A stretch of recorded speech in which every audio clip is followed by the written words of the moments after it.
Morning, guys. One of the greatest things I've learned in my life, and I want to share this with you in case you are going through a very difficult time right now. Our difficulties, our struggles, our pains, our challenges, all that darkness, that is where we find out what we're made of, why we were born. See, we were born in darkness. We were born in the womb. We came out of nowhere, and we are miracles, but we have to remember that. And the reason why we are miracles and we are meant to live with purpose is because we have that energy, that determination that will not stop. If we make that decision to take whatever is happening to us and change the way we think and what we do about it. So whatever you're going through right now, if you're going through a really tough time, a dark time, a challenging time, I want you to remember your determination, it's meant to come out of your darkness. Have a great day, everyone.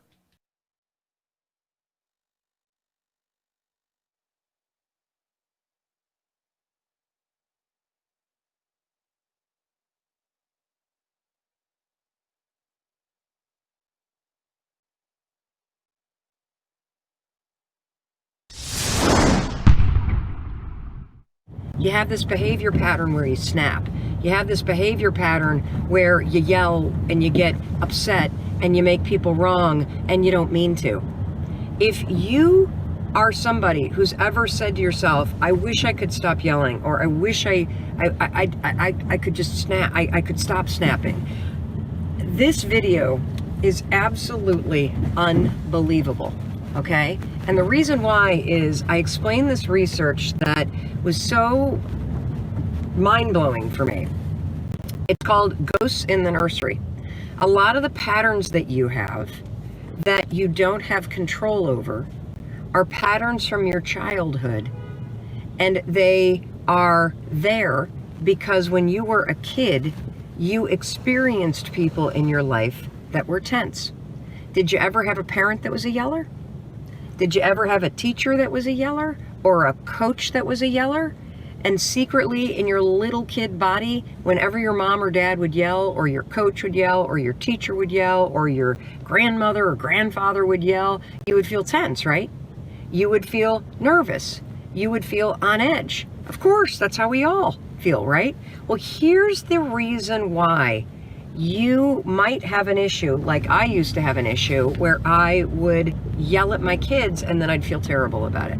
I'd snap at my husband and then I'd feel terrible about it. Psychologists, and then I would say to myself, I'm not doing that again, I'm not doing that again, but I wouldn't have the ability to end it. Psychologists call this ghosts in the nursery. It means that any situation where you start to feel tense or you start to feel stressed out, guess what happens? Your body remembers what it was like when you were little to feel tense and stressed out. And what were the adults doing around you when you felt that way? They were snapping.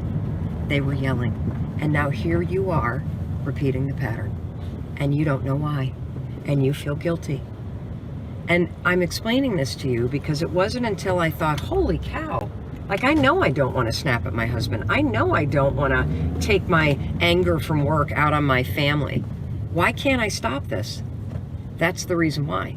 It's because it's a pattern that you remember from being a kid, that the adults around you were snapping or yelling or being mean anytime, and when they were, you felt tense and stressed out. So now that you're an adult, when you're tense and stressed out, you repeat the behavior that you witnessed. Crazy, right? So how do you stop it? Well, the first step to stopping anything is to actually understand what you're dealing with. Now that you know you're dealing with a pattern, now all you need to do is basically say, okay, I'm going to put a practice in place that's going to interrupt this pattern. What's the practice? Well, a really good one is before you walk in the house at the end of the day, if you're stressed out, take 5. Take 5 deep breaths. Like reset your mood, reset your energy before you walk in the house, and you'll be surprised by how much nicer you are to the people around you. Another thing that you can do, and this one's not so fun, is you can train your partner, your kids, your roommates, your family, that if you're trying to get a hold of how you bring stress home, you can train them to say to you, hey, don't take your work stress out on me. When somebody that you care about says that to you, it's a humbling experience. And the person that says it the most in my life is my son, Oakley. the youngsters seem to love to cross-check the adults. So be careful with taking that advice. That negative voice inside your head that's telling you that you suck and you can't do it, that's not your voice. That's not actually your voice. That's not you telling yourself that you suck. That voice was planted there. That voice was put there by somebody else in your life, and probably early on growing up telling you that you can't do something. You were not born. You didn't come out of the womb and say, I suck. I can't do anything. No, you're playing, you're experimenting, you're finding joy, you're laughing, you're doing it. And then along the way, people tell you that you can't do it, that you should stop, that you should quit, that it's not going to work out, that you can't do it. And we've been so conditioned around that we take it on and we think it's our voice. When you come up with an idea, right? Just workshop this. You come up with an idea. It's like, oh, I'm gonna write a book. I'm gonna start a YouTube channel. I'm gonna launch this business. I'm going to whatever. You come up with your bucket list, your dream life, your vision board. You come up with a list of ideas, things that you think that you want to do, things that you feel confident that you'd love to create for yourself, right? Okay. What happens the next day? The next day, it's not even telling our friends. You know, I think we blame our friends and say, well, we tell our friends and they're going to be negative and they crap on our idea, and so we don't do it. Well, before that happens, we crap on our own ideas, right? You look at that list the next day and say, I can't do that. Who was I yesterday? This crazy person that I used to be yesterday who thought I could do that. It's ourselves telling ourselves that we suck. But the problem is we've taken on that voice and we think that it's us. That's not your voice. That is not your voice telling you that you suck. That is somebody else's voice that was planted in your head, that has been conditioned to be there, that we're so used to being there that we have taken on as our voice. It has become your identity. But it was not your voice. It was put there. It was a seed that was planted, that has been grown over time, and you need to rip that weed out. That is not your voice. You do not think that you suck. It's other people with low expectations who hate their own lives, who at some point went and tried something that did not work out for their life, and now nobody around them can have success because it makes them look and feel bad. And so they spend their time ripping other people down and apart. That's who planted that weed in your head. That might hit pretty hard. I hope it does. Because when that happens, if you can actually digest that, what ends up happening is you think, oh, whose voice is that? Whose voice is in my head? And that's great awareness, to know that it's not your voice, and then to identify whose voice it is. Who told you these things? Who made you feel this way growing up? And if you think about who that person is, if you can actually picture somebody, oh, that was Uncle Joe, or oh, that was my grade 3 teacher, oh, or that was my, the bully at school, whoever that person was. Now think about, okay, it's that person's voice, not you. That's already incredibly liberating. But then too, do you want to live that person's life? Like, think about that person. Probably they're not living a great life. They're not hitting their potential. They're not even happy with what they're doing. If somebody's spending their day tearing other people down, what kind of painful life does that person have to have when they go home? You don't want their life. If you don't want their life, then you definitely don't want their voice in your head anymore. Hopefully that creates an aha moment for you that starts to actually shift things, because we've been so conditioned to listen to that voice that we don't recognize that we actually have a choice to rip it out and start to listen to our own voice. So that's step 1. Step 2 then is, whatever you want more of in your life, you need to be surrounded by it more. You need to change the environment. Your environment has been perfectly designed to keep you where you are. And if you're watching this video, I love you. Thank you for being here. You are probably the happiest, most optimistic, most positive, most caring, most pouring into other people that's in your environment. Like, if you think about you and your friends and your family, you're the most optimistic person in your family. You're the most positive person in your family. You're the most ambitious person in your family. You're the one who wants to care and serve the most in your family, right? But you know you're capable of way more, right? You know you can do way more than what you're doing right now. And so you end up being this big fish in a really tiny pond, where you're serving others and pouring into others and you wish they could do more. And that's amazing. Don't stop caring for others, but you need more of a push yourself. You need to be around the people who are doing things that you want to do on a higher level. So the environment really matters, and your environment right now is good. It's not terrible. Maybe it is terrible, but it's not great. Most likely it's just good. And it keeps you stuck, and it keeps you in slow growth mode, and it prevents you from becoming the person that you actually want to be. So how do you start to shift that? Well, you shift your environment. And you may say, well, Evan, I don't know people who are super accomplished and are living the life that I want to live. I don't have any of those friends. If I did, I wouldn't be still stuck here. And I hear you. I get it. So the fastest way to do it isn't through actually trying to make those friends. It's through what I call aspirational mentors. It's by watching videos like this. You may never meet me. You may never meet Mel Robbins. You may never meet whoever your heroes are, but you can learn from it through these videos. Whoever you want more of, whoever you respect and maybe are even jealous of, that they can think that way and live that way, be around them more. Look at who you subscribe to on YouTube. Look at who you subscribe to and follow on Instagram. Look at the books you read and the podcasts you listen to and the shows that you watch. Are they from the people who make you feel better about yourself and give you hope, inspiration, and courage to go live your dream? And if not, then switch it out. Switch it out. If you are watching YouTube and you just found that you wasted the last 3 hours of your life, it's not YouTube's fault. It's your fault. You're subscribed and watching the wrong videos, because there's a lot of positivity out there. If you close a YouTube session, you feel worse about yourself, then you subscribe to the wrong channels. If you're watching this video and feel worse about yourself, one, I sincerely apologize. And two, you should unfollow me and go follow somebody that makes you feel more hopeful and alive. Because if you started your day with the thing that made you feel hopeful, alive, bold, confident, powerful, things are possible, your life will change. But we need that external stimulus. You are a product of your environment. You have to have those people around you. You can have Elon Musk and Mel Robbins and Tony Robbins and whoever pushing you every day. You can have them pushing you every day by consuming their content.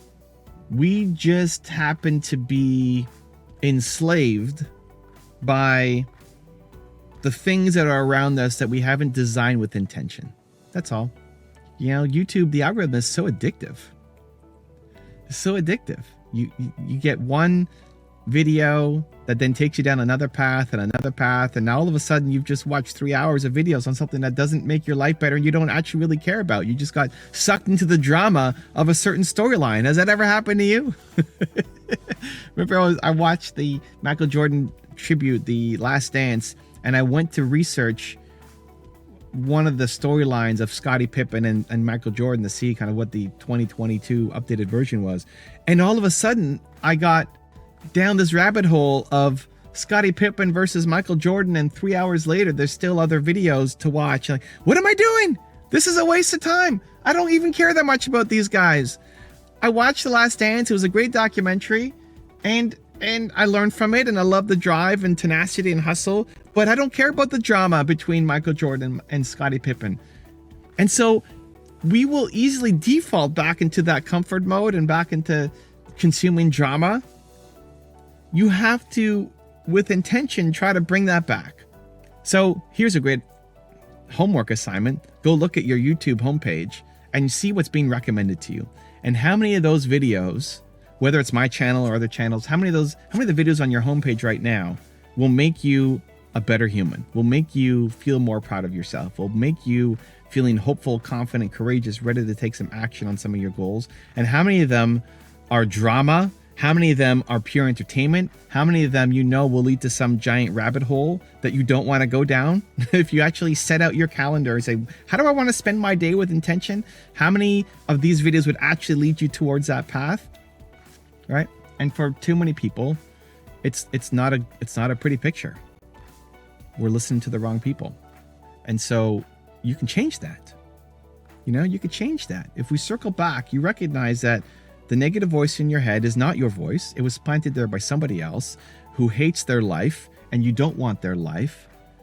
Then you switch it to say, okay, well, whose life do I want? And ultimately, you want your best version of your life. But to get there, you're taking different pieces from different people's lives. Like, oh, I like how he does that and she does that and she does this. And you're pulling different people, different things from different people. And then you start to surround yourself with that. And the shift doesn't happen overnight. But if you're constantly pouring these people into you, if you're constantly pouring Evan Carmichael into you, you're going to start to believe more in yourself. And if you're constantly pouring other people into you, you're going to start thinking like them, behaving like them, taking on their mindsets and their beliefs. And if those are beliefs that you want and the mindset that you want, amazing. You get to choose now. You're in control. You've been a product of your environment, your early environment with negativity, your ongoing environment with probably just mediocrity keeping you where you are. And now you can change it. You can shift it. You can decide to be in a different spot 1 year from today. And the most important step you can do is to start choosing and carefully decide with intention who you want to be around so that in 1 year from now, you are in a different spot, not just for you, but so you can serve others and lift them up to catch up as well.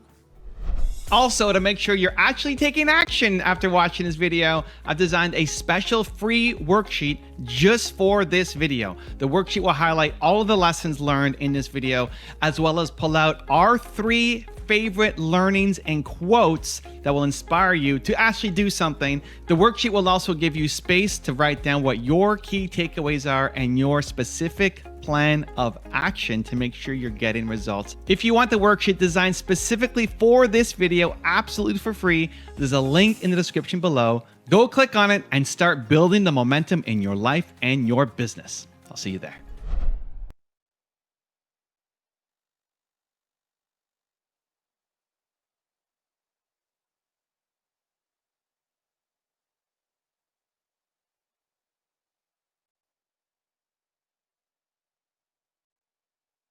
Guys, I want to share with you a personal experience that will highlight the power of determination, which I fully realized in this moment of my life.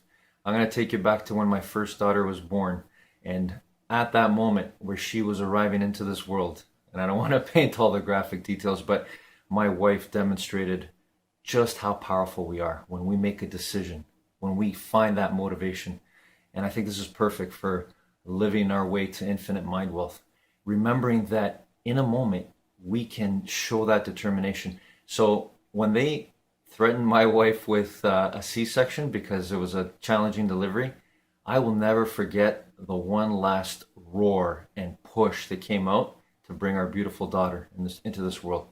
And I thought, that spirit, that decision in that moment, what if we could channel that every single day in every decision we make? It's possible. Have a great day, everyone.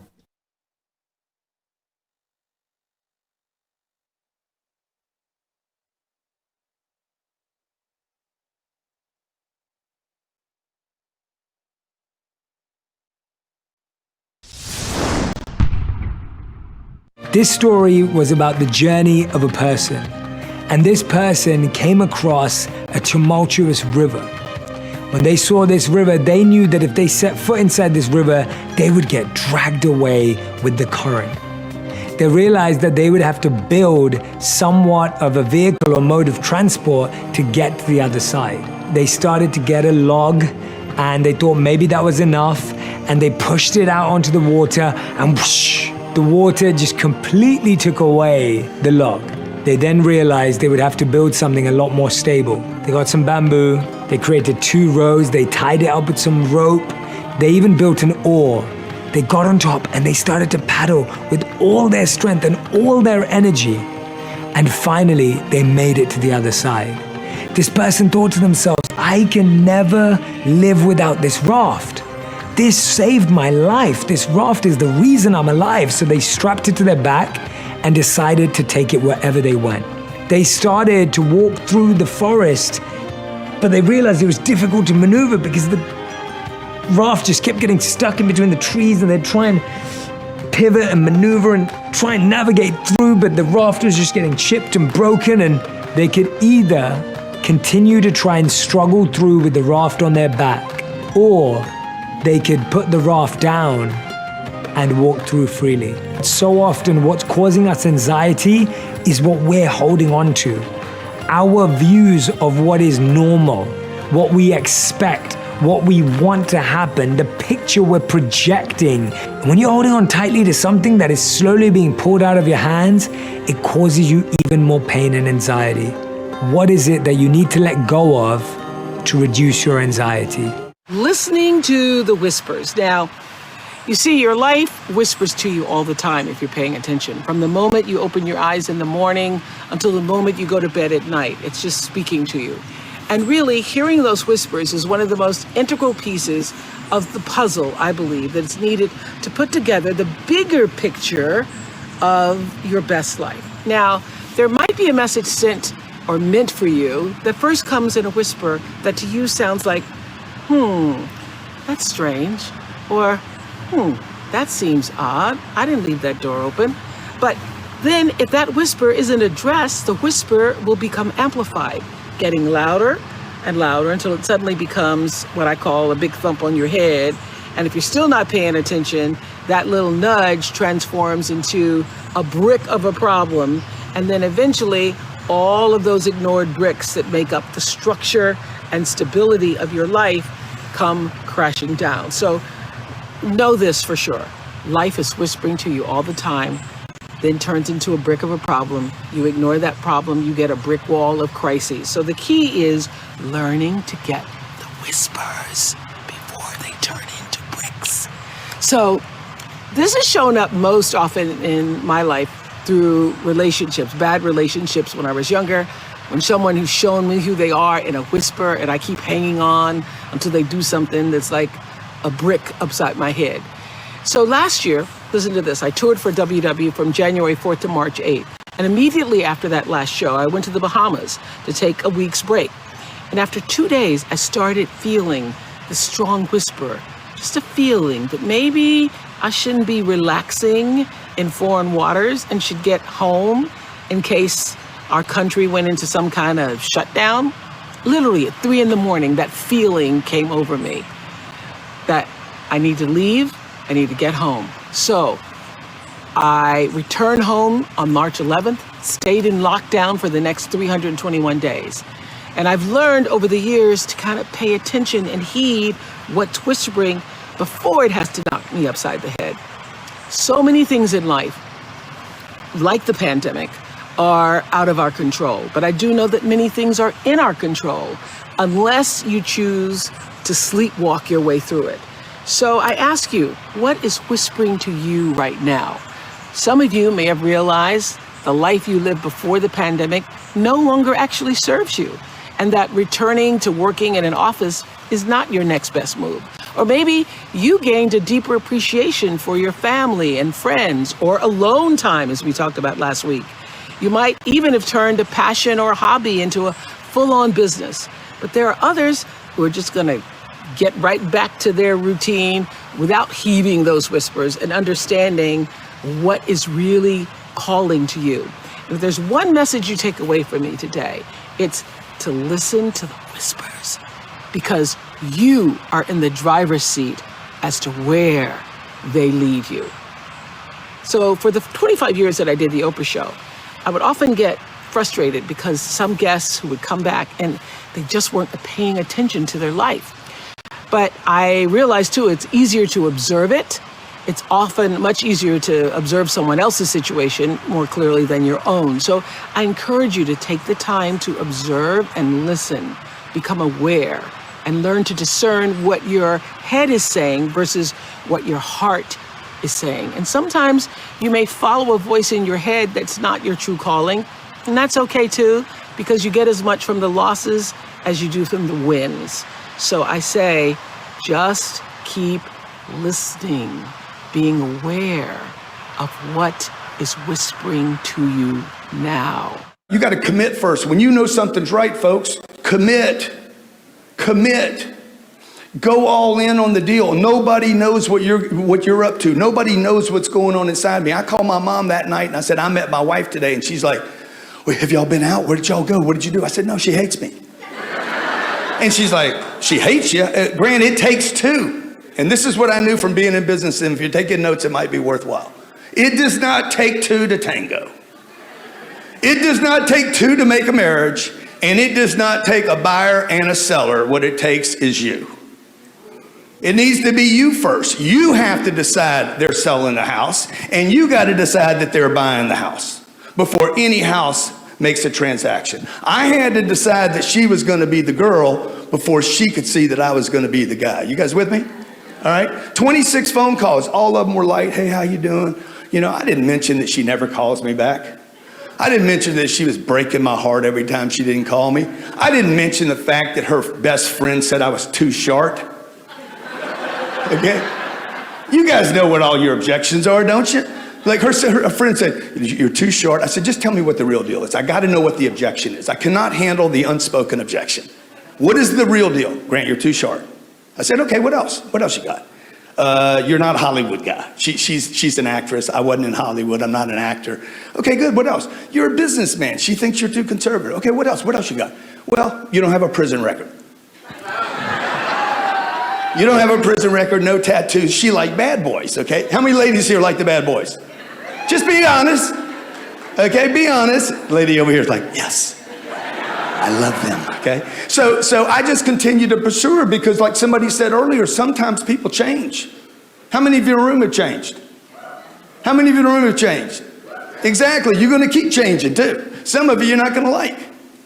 So I pursued her until one day, because I know this, okay? And you might wanna keep this in your collection of how you handle discouragement along the way. When you get a no, would you agree that no is a version of yes? How many would agree with that? Dude, look, I mean, think about it. What's the opposite of yes? What's the opposite of no? What's in between? Maybe. So I always tell people when they tell me no, I'm like, don't say no, say maybe. Okay, just say maybe. No, well, maybe, Grant, maybe, but not right now. Excellent, because I know no's can turn into yeses. I said no to a lot of things in life and then done them. You've walked into a casino before. I am not gambling tonight. I will not gamble. You came down to Cabo. I am not drinking while I'm here. Okay, some of you came down. No enriched bread while I'm here. No chips, no guacamole, nothing, okay? And as soon as you got down here, you're just like freaking hitting shots, eating guacamole, slamming it in your face, right? So how do you get from no to yes? Just show up in Cabo. It's a maybe, right? How do you get somebody to say, go from not selling their house to yes, I will? Get to a maybe, and then follow them up. How can you stay humble, as you amass more success? How can you stay humble while owning your brilliance? I believe that there's two very separate intentions running here. Number one, own your brilliance. Don't question it. You don't have to grandize it. You don't have to highlight it. You don't have to have your brilliance and your talent spew over onto other people and minimize their greatness. When you live in your light, you don't have to promote it or diminish it. You simply live in it. I notice a lot of times when people are successful, they have a tendency to want to remind you that they are successful. They remind you in the way they speak to you. They remind you in the fact that they're always coaching you. They remind you in however the status thing that they do. To me, that's not owning your brilliance or your success. That's trying to prove it. That's trying to remind you of it. And a lot of times people want to remind you or prove to you something when they're still wondering if it's true. So number one, own your light unapologetically. Like, don't try to dim your light, nor should you try to turn it up. Just let it be.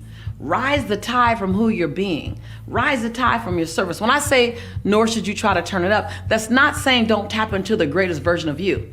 That means don't artificially try to turn it up so everyone in the room knows that you're great. You don't have to do that. You don't have to say it. You don't have to announce it. You don't have to try to remind me of it. Just be it. But by the same token, don't try to hide it. What I tell people who are entrepreneurs, all these people who are watching you, wanting to build their own business, the sales process never ends. You have to believe in your dream. more than anyone else, right? If you don't believe in your dream, nobody else can believe in your dream. Yeah. And the fact that people will say no to you doesn't mean that no is right. It just means it's not right for them. Yes. And so as I took Jack on this pitching process and he watched me, he's like, wow, Dad, that was just amazing seeing, you do share this message so passionately. I'm like, well, that's what I do, Jack. I love this. We live in a world that reinforces a scarcity mentality. And that mentality keeps us in an energy of lack. It keeps us from attracting the career path that we want, the abundance that we want, and allowing us to really live our purpose. There are 6 common blocks to abundance, and we all experience them in different ways. The first block is a lack mentality. And when we have a belief system around lack, we create more lack in our life. We all have stories from our childhood, how our parents experienced abundance or how they didn't. And those stories start to create a inner dialogue that gets us into a vibration of feeling like we don't have enough. And if we feel like we don't have enough, we do a lot of work to try to prove to the world that we are enough. The second block is the belief system that there's not enough to go around. We often overwork to try to get it all. We're constantly trying to get because we don't believe that there is enough. It makes us feel like we have to work so hard to get what we want.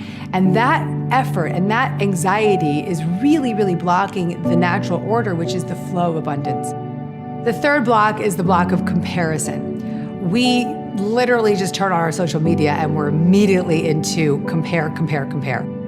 And comparing blocks our attracting power because it focuses us on what we don't have rather than feeling good and feeling faith. The fourth block is the need to win in the place of having fun. Because when we're so focused on winning, we lose track of what it feels like to enjoy the process. And that winning can really get in our way of allowing. The fifth block is the fear of rejection. When we fear rejection, we don't take action. And in effect, we create more lack in our life because we're not actually trying, we're not actually putting out our desires, we're not actually taking that leap towards what we want. But it's important to understand that rejection can be protection.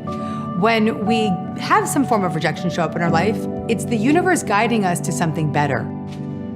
And the final block is the fear of judgment. You may be so terrified of being judged that you don't take that action, you don't show up for your dreams, you don't even contemplate a world where you could do the thing that you've been dreaming of. You're so afraid of judgment because you think that other people won't support you. But what's really important to recognize is that if you're afraid of what other people think and how they won't support you, it's typically a sign that you are not supporting yourself. Now that you know the 6 blocks to abundance, I want to give you my methods for clearing those blocks so that you can allow abundance to flow to you. It's called the Universal Abundance Method.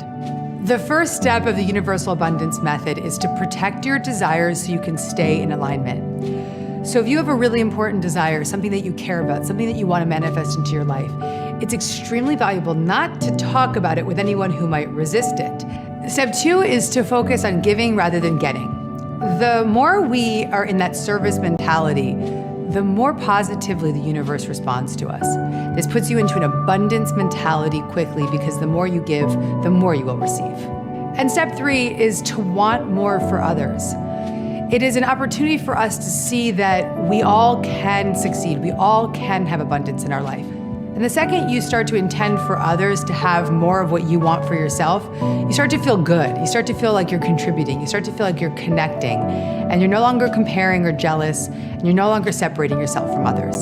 Redirect your focus from what can I get to how do I feel? And really allow that feeling of abundance to propel you forward and create momentum and allow the universe to bring to you all that you desire. Almost everybody thinks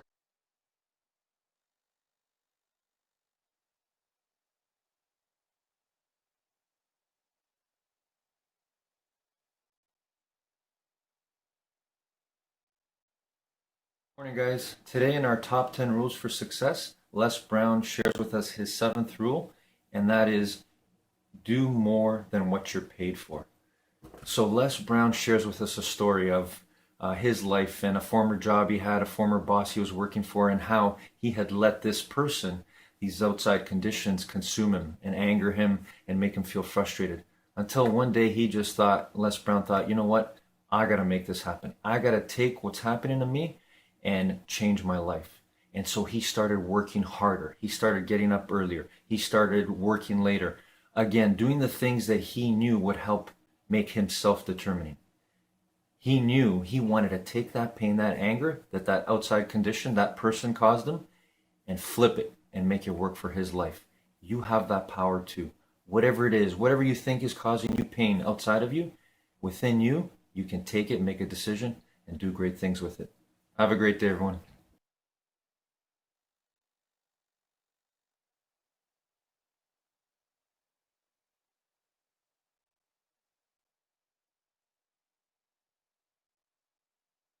Welcome back, everyone, to a brand new episode of the Top 10 Rules of Success. Today, we'll learn from the world's richest investor, Warren Buffett, on how to survive mistakes, invest with success, and make your business idiot-proof. Enjoy. You famously passed on Intel when it was getting started, I thought. And other. Yeah, I knew Bob Noyce pretty well, and we bought it.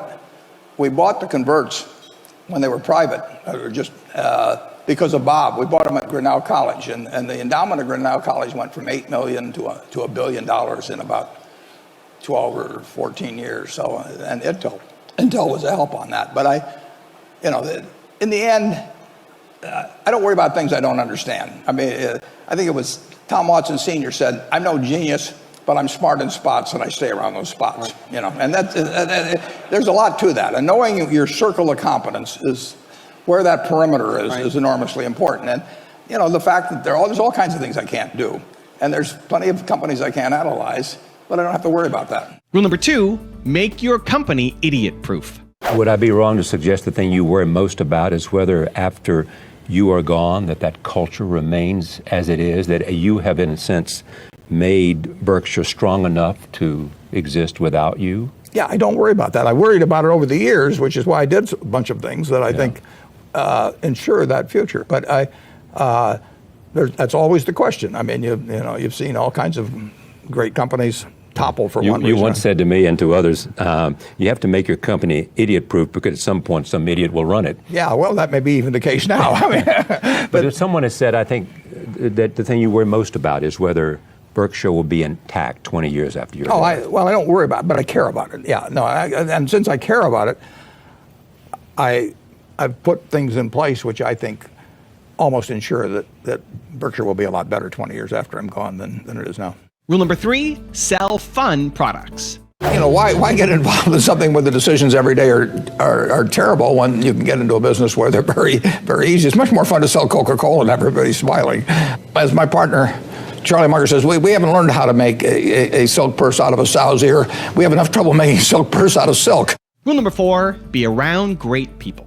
You've been famous for your investment strategy on basically that follows the opposite side of that principle is invest when the chips are down and ride it up.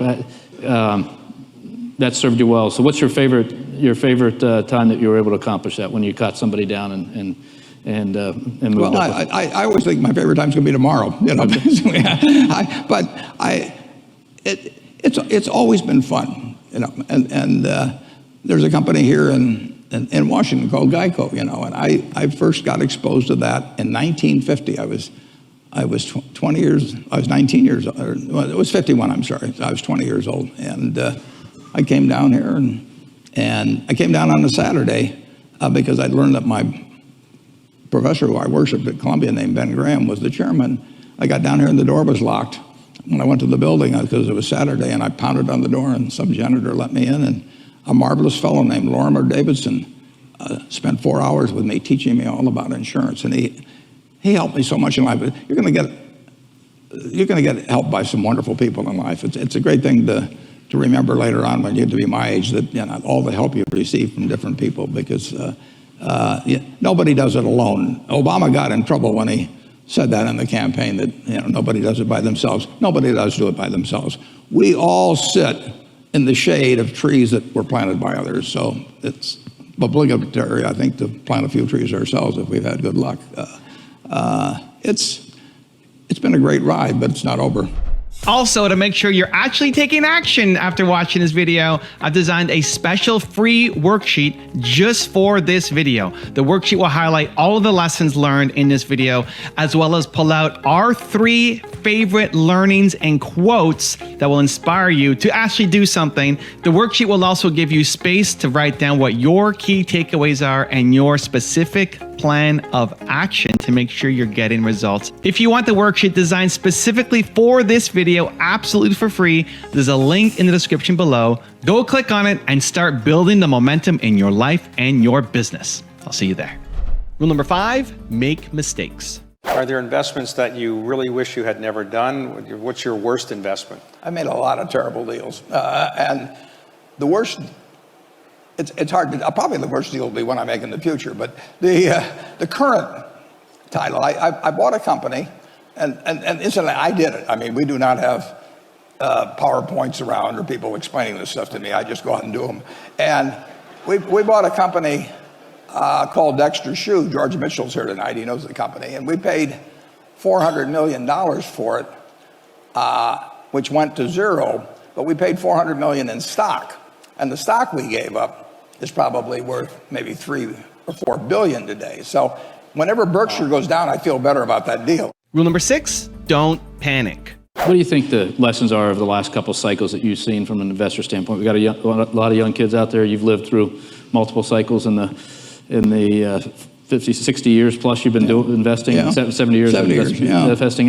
What are the lessons and what, these are young people, what should they take away?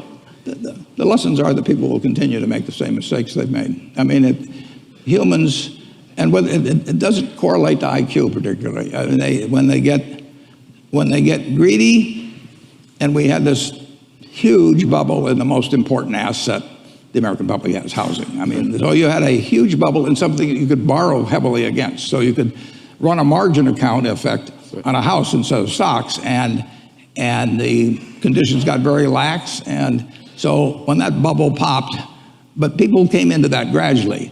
When they get fearful, it happens all at once. I mean, when people get scared, they all want to leave at one time. And we had them all want to leave at one time, and that'll happen again. It'll happen with a different set of circumstances, but the human animal will keep behaving pretty much the way it has in the past. So we will have periodic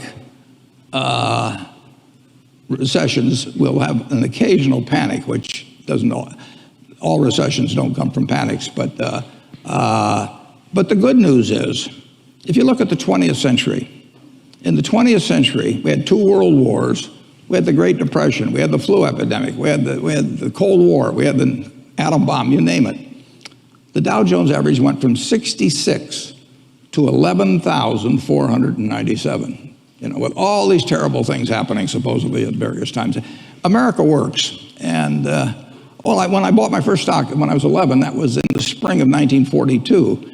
And that was a couple months after Pearl Harbor. And we were getting clobbered in the Pacific at Corregidor and Bataan. I mean, the Death March of Bataan. And in the European theater, the Blitz of England was on. And the Dow was at about 100.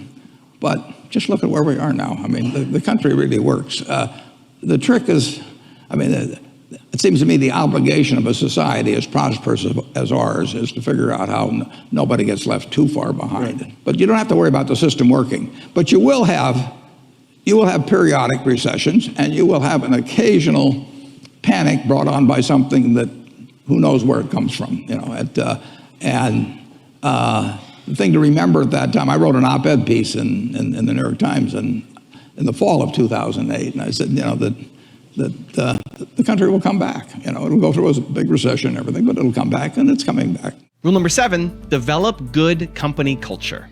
You have said before that to me and to others that Berkshire is your canvas that you paint on. It's your masterpiece. Well, I don't know about masterpiece, but it's my canvas. So what is it that, if you look at it today, Berkshire, you find fault with? Find fault with? Yeah. Well, I made plenty of mistakes along the way, so I've got a lot of brush strokes out there that if I just give me a little whatever it takes to remove that, I would do it. So I made plenty of mistakes, but I expect to make mistakes, and I'll keep making mistakes. Because unless you take chances, you won't make mistakes. Oh, sure, and mistakes are part of the game. I mean, you're swinging at pitches, and you miss a few. But No, I don't want to sound. I feel good about Berkshire. I mean, the people I'm associated with, the businesses, we have we lay out our economic principles, and I laid them out many, many years ago, and we don't change them. I mean, we try to operate that way. Doesn't mean we're perfection. You get a company of 260,000 people. I'll guarantee you right now somebody's doing something I wish they weren't. I mean, you can't have a city of 260,000 people and have no jails, but overall, I feel there's a culture that I don't think any other really large public company has, and I think it's enduring because it's so inculcated in the managers, the shareholders, the directors, everybody. So I feel good about Berkshire. Rule number 8, think about the less fortunate. Where does this populist instinct in you come from? I was born lucky. I was born in the United States of America. The odds were at least 30-1 against that. I didn't have anything to do with that. I was born wired for capitalization. I didn't have anything to do with that. So here I am. I won the ovarian lottery the day I was born. A lot of people don't. They go off to Afghanistan and fight for us to preserve things for me. I mean, when some of my friends complain about their taxes, I feel like saying, let's continue this conversation on the shores of Normandy. Let's just go over there and we'll just talk about this, how terrible your situation is. And I really think this country works wonderfully on a market system. And we don't want to give it up. We have to control that market system in many ways, but it works. It works with the kind of incentives we have. It works with equality of opportunity. It's not perfect, but we've tried for it over the time. But the lucky ones still prosper incredibly disproportionately, under this. I'm not for having some kind of a czar and Washington decides what's proper for everybody, but I do think something that thinks about the 60 million people that are living at $21,000 a year or less in their household. I think a rich society should think about them a little bit every day. Rule number 9, create great associations. Of the investments you've made over the years at Berkshire Hathaway, which one would you say was the single best investment? Is there one that you really are most proud of?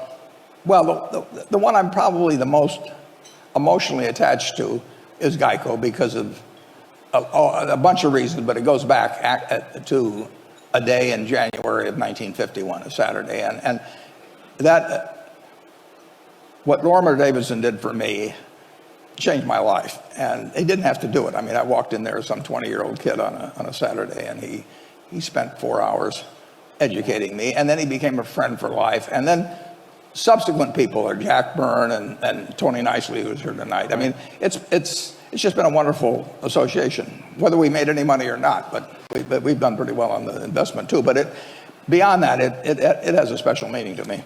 And rule number 10, the last one before some very special bonus clips, is have fun. Hi.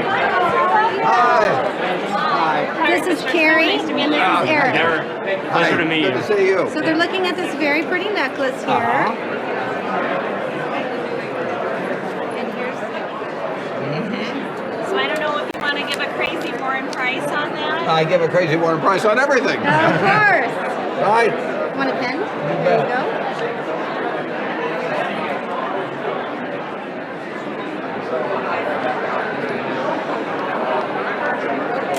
Very good. Thank you so much. I think this might be something more interesting, don't That you? might be more interesting, yes. Let's take a look. Let's take a look.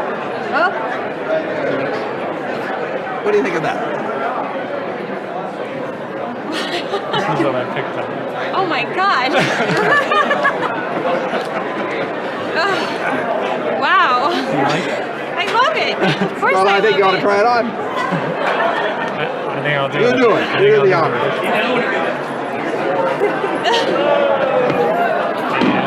I love you with all my heart. You make me so happy. And I want to make you happy for the rest of our lives. Oh my God, yes. Will you marry me? Of course I will. Oh, thank you.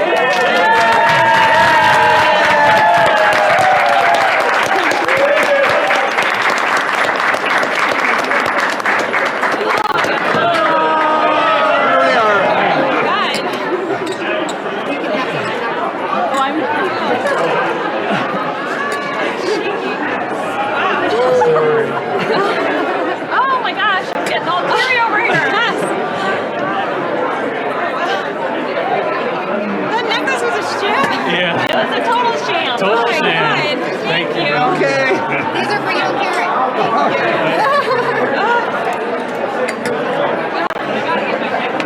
There you go. There you go. Okay. All right. Cheers.